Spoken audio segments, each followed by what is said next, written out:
बांसुरी। एक सुहाना सा दिन होता है और मगन, रामलाला, चंदन, राजन, तपन और गोलू के पापा गांव के बरगद के पेड़ के नीचे बैठकर अपनी शाम की गपशप कर रहे हैं। अरे रामलाला और चंदन, तुम्हारी फसल कैसी चल रही है इस साल?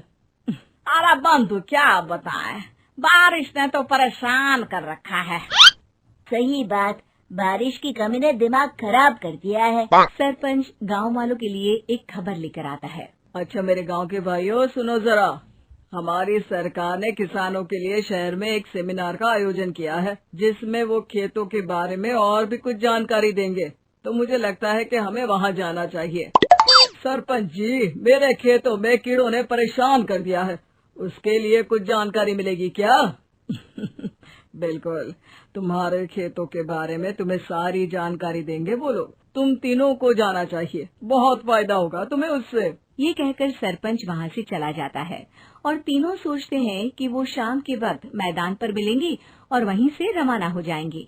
तीनों दोस्त मैदान पर मिलते हैं और जैसे ही निकलना शुरू करते हैं तभी एक बांसुरी की आवाज सुनकर वो भी उसी ओर सम्मोहित स्थिति में चलना शुरू कर देते हैं। कुछ बच्चे हर बार की तरह अपना दोपहर का फुटबॉल का गेम खेल रहे हैं। पकड़ लिया, पकड़ के दिखा मुझे, इतना भी नहीं कर सकता। अच्छा, कितना भागेगा? आखिरकार तो मेरी पकड़ में आ ही जाएगा। हाँ, तुझे पता नहीं तपन, राजन कितनी तेज दौड़ लगा सकता है। खेलते खेलते अचानक से एक बांसुरी की मीठी आवाज सुनाई पड़ती है। सारे बच्चे उसका पीछा करने लगते हैं। शाम हो गई है और बच्चों के घर न आने की वजह से उनकी माँ मैदान में पहुँच जाती है। राजन बेटे, अरे ओ राजन बेटे, किधर चले गए? इतनी देर हो गई, घर वापस क्यों नहीं आए बेटे? तपन बेटा, चलो घर, शाम हो गई है, कितना खेलोगे? और गोलू, ओ गोलू। तीनों की माँ एक दूसरे को देखने लगती है और उन्हें एहसास होता है कि उन तीनों के बेटे घर आए ही नहीं। अरे राजन और गोलू की मम्मी, आप इधर? राजन और गोलू घर नहीं आए क्या अभी तक?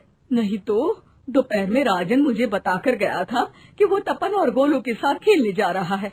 मैंने सुना है कि गांव में एक चुड़ैल घूम रही है, कहीं वही तो नहीं ले गई ना हमारे बच्चों को? ऐसा कुछ नहीं हुआ होगा, हम तीनों अलग अलग जगह ढूंढते हैं, इधर ही खेल रहे होंगे तीनों बच्चे। ये कहकर तीनों बच्चों की माएं उन्हें ढूंढने निकल गई। बहुत देर हो गई और फिर भी तीनों बच्चे मिले नहीं। तीनों की माएं मैदान पर फिर से मिलती हैं। सुनिए जी, ये तीनों मिल ही नहीं रहे हैं और मेरे दिमाग में बहुत बुरे बुरे ख्याल आ रहे हैं। आप चिंता मत कीजिए, हम सरपंच से जाकर बात करते हैं, वो हमारी मदद करेंगे। गोलू की माँ सही कह रही हो, चलो चलते हैं। एक उम्मीद की आशा लेकर तीनों अपने बेटों की फिक्र में सरपंच के घर जा पहुंचती है। सरपंच अपनी शाम की चाय पी रहे हैं और अखबार पढ़ रहे हैं। तभी तीनों की माँ हड़बड़ी में भागकर उनके पास आती है। अरे अरे, आप तीनों इतनी डरी हुई क्यों हो? क्या हुआ? ऐसी क्या बात हो गई? तिवारी जी, हमारे लड़के दोपहर से खेलने गए हैं और अब तक लौटे नहीं हैं। हमने उन्हें सब जगह ढूंढा, लेकिन हमें वो मिले ही नहीं, इसीलिए हम भागकर आपके पास आ गए। अच्छा, इनके पिता कहाँ है? ये कुछ काम के लिए शहर गए हैं, इसीलिए हम भागकर आपके पास आए हैं। हाँ, मैं उसके बारे में भूल ही गया था। एक काम कीजिए, मुझे उस जगह लेकर चलिए जिधर वो आखिरी बार खेल रहे थे। सरपंच घर से एक डंडा लेकर तीनों के साथ मैदान की ओर निकल पड़ते हैं।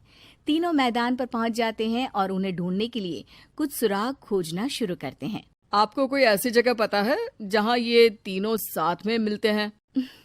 नहीं जी, ऐसी तो कोई जगह नहीं पता। अचानक से वही बांसुरी की आवाज आना शुरू हो जाता है और सरपंच सम्मोहित होकर उस आवाज की तरफ जाना शुरू कर देते हैं। अरे तिवारी जी, आप ठीक तो हैं? कहाँ जा रहे हैं? अरे ओ तिवारी जी, वो हमें सुन नहीं पा रहे हैं क्या? सरपंच बांसुरी की धुन में झुककर उसी दिशा में आगे बढ़ रहे थे। ये आवाज कैसी? ऐसा लग रहा है कि कोई बांसुरी बजा रहा हो। हाँ, सरपंच जी भी उसी दिशा में जा रहे हैं। सरपंच का पीछा कर तीनों मैदान के टूटे हुए बंगले पर पहुंच गए और सरपंच के पीछे दरवाजे के अंदर घुस गए। तीनों बंगले के अंदर झांकते हैं तो देखते हैं कि बहुत अच्छे से संभाला गया है बंगला। उतने में एक हंसी की आवाज आती है। मेरी बांसुरी, तूने मुझे आज तक कभी तंग नहीं किया। हमेशा अपने जादू से लड़कों को खींच लाती है। ये बोलते ही राजन की माँ को तीनों बच्चे और उनके पिता वहाँ चुड़ैल के पास लेटे हुए दिखते हैं। अरे वो देखो गोलू के पापा।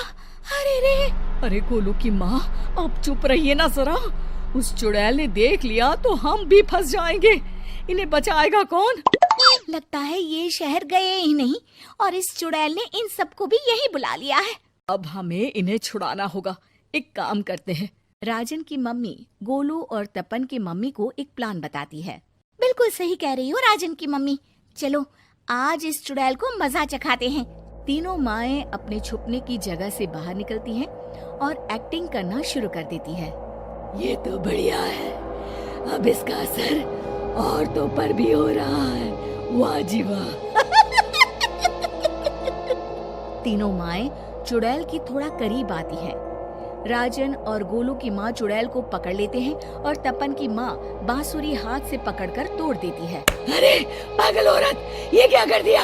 मेरी बांसुरी को तोड़ दिया। अब मेरी शक्तियाँ खत्म हो जाएगी। तुम्हें तो अरे तुझे क्या लगा चुड़ैल कहीं की हमारे बच्चों को और पतियों को हाथ लगाएगी तू? बांसुरी टूटने की वजह से चुड़ैल खाक होकर गायब हो जाती है और सारे लोगों की आंख खुल जाती है। सब अपने परिवार को लेकर उस बंगले से बाहर निकल जाते हैं। कहते हैं ना, नारी